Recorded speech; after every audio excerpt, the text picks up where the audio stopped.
segala yang datang dari Allah itu tidak mungkin buruk. Tidak mungkin. Kenapa kita diminta untuk taat dengan mutlak? Karena segala yang datang dari Allah pasti baik. Ya, pasti baik. Karena Allah menurunkan segala maslahat sesuai kebutuhan kita. Cuma manusia kadang-kadang, menginginkan sesuatu dengan pikiran pendeknya yang bukan kebutuhannya. Al-Baqarah 216. Agak pelan-pelan kita ya.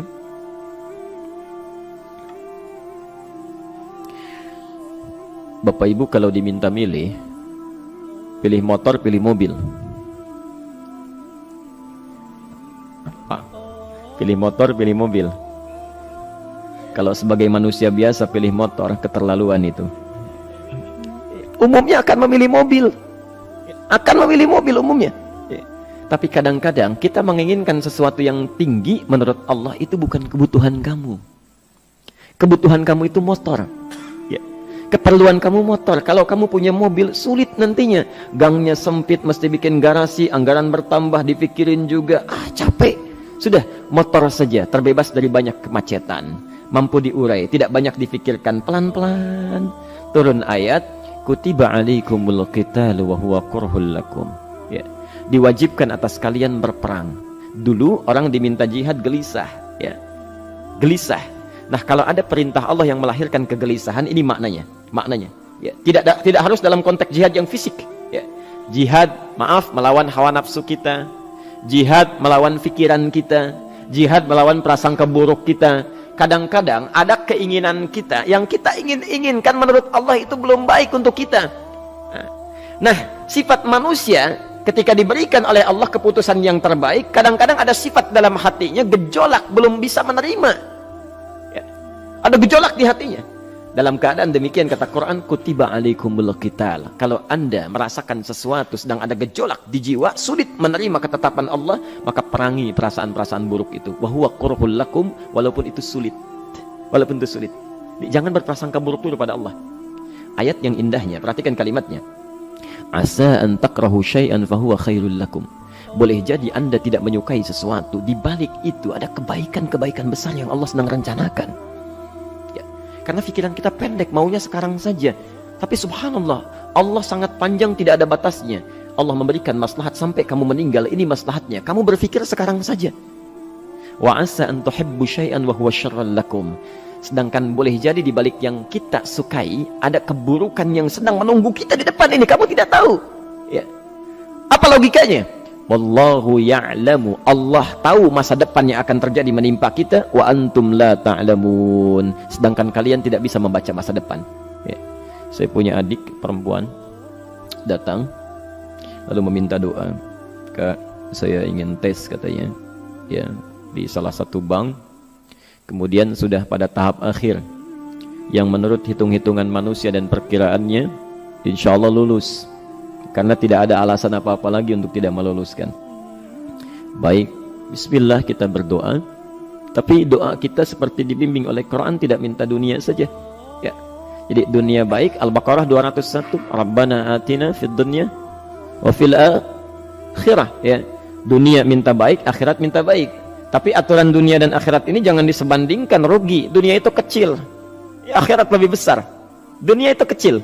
Makanya diatur di Al-Qasas ya, ayat 77 sampai 78 itu aturannya, wabtaghi fima atakallahu daral akhirah wala tansa nasibaka minad dunya. Minta seluas-luasnya akhirat, tapi dunia jangan berlebihan. Ya. Sekedar mencukupi kebutuhan kita saja. Ya. Pakaian, Bapak Ibu sekalian, ya, kita beli pakaian sesuai kebutuhan saja, jangan berlebihan. Ya. Cukup ketika kita akan sholat, layak, indah dalam pandangan Allah. Ketika kita akan bermuamalah, bagus, tidak mengecewakan orang lain, sudah.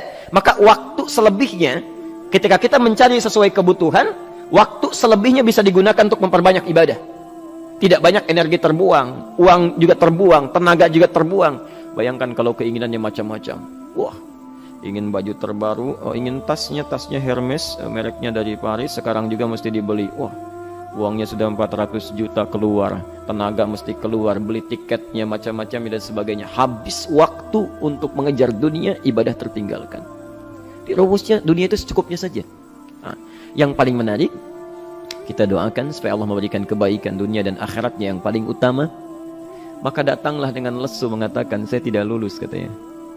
Kenapa? Saya bilang, saya tidak tahu, saya sudah berusaha. Tapi konon kabarnya, saingan saya adalah anak salah satu pejabat. Masya Allah. Saya bilang, kamu jangan bersedih. Kamu menginginkan sesuatu dengan pikiran pendek, Allah pasti memberikan yang terbaik yang tidak terlukiskan nanti.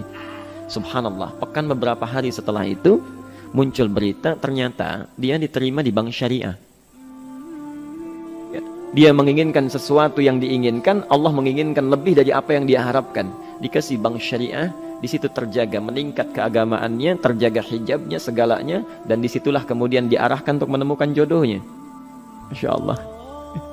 Dia berpikir saat itu Allah merencanakan masa depannya. Ya. Jadi apa yang Allah sudah rencanakan pasti baik, Pak, Bu.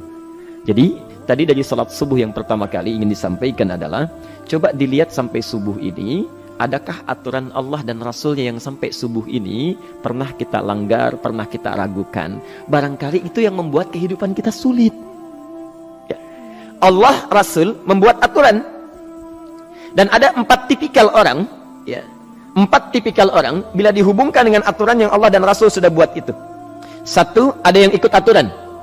Maka orang seperti ini kata Quran, yuridullahu bikumul yusra wala yuridu bikumul usra. Al-Baqarah 185.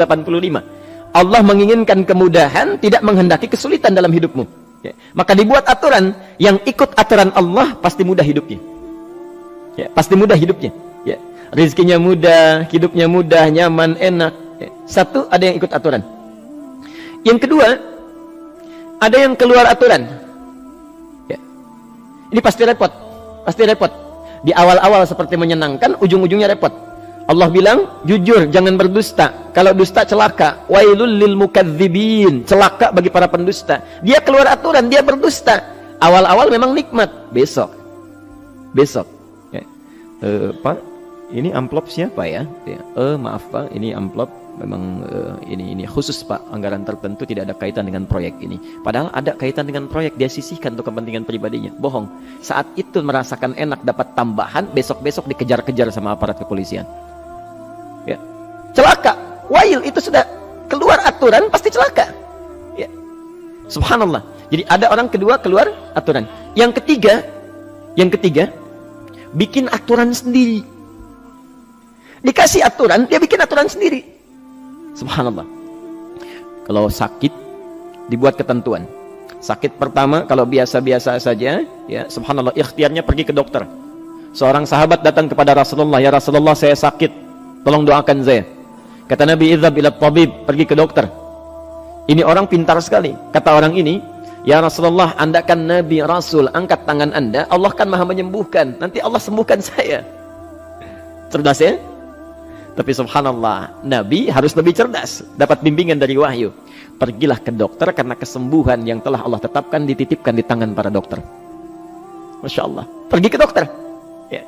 Ini rumus pertama. Nanti kalau dokter sudah pada hand up, ya, angkat tangan, tidak mampu menyembuhkan, itu tandanya Allah ingin langsung menyembuhkan tanpa turut campur makhluk yang ada.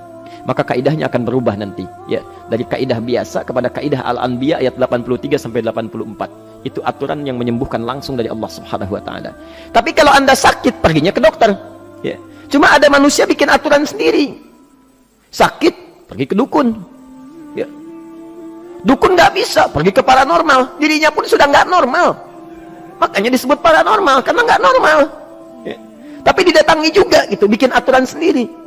Karena itu jadi lebih sulit hidupnya. Ya. Doa, minta pada Allah, kan sederhana.